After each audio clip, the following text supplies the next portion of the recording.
গাজীপুরের শ্রীপুরে জমিতে পানি দেওয়া নিয়ে ঝগড়ার জেরে ছুরিকাঘাতে নাজমুল হককে হত্যার ঘটনায় প্রধান আসামি আলামিনকে গ্রেফতার করছে র্যাপিড অ্যাকশন ব্যাটালিয়ন র্যাব।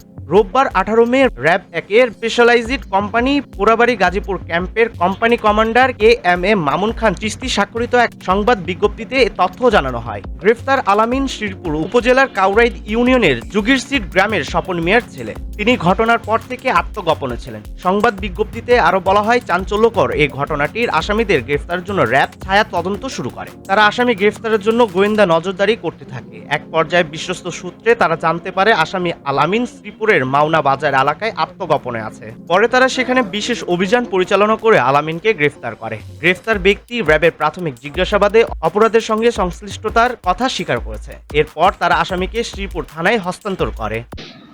গত 1 মে 2025 তারিখ কাউরাইদ জুগিরসিট এলাকায় পানি দেওয়াকে কেন্দ্র করে একটি মারামারির ঘটনা ঘটে সকাল 9 ঘটিকায়। তৎপ্রেক্ষিতে নাজমুল গুরুতর আহত হয়। আহতের পরিপ্রেক্ষিতে হাসপাতালে ভর্তি হলে 7 দিন পরে সে মৃত্যুবরণ করে। এই ঘটনায় থানায় একটি মামলা রুজু হয়। মামলা রুজু হওয়ার পর থেকেই আসামিরা পলাতক থাকে।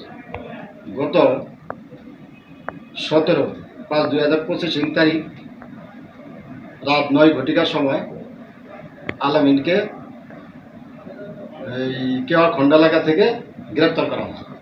তাকে গ্রেপ্তার করার পর থানায় এনে জিজ্ঞাসাবাদ করা হয়। জিজ্ঞাসাবাদে সে হত্যাকাণ্ডের সাথে জড়িত বলে স্বীকার করে। তাকে বিজ্ঞ আদালতে প্রেরণ করা হয়েছে। বাকি আসামিদেরকে ধরার জন্য জোর তৎপরতা অব্যাহত আছে। তাদেরকে দ্রুতই গ্রেপ্তার করা হবে এবং আইনে সোপর্দ করা হবে।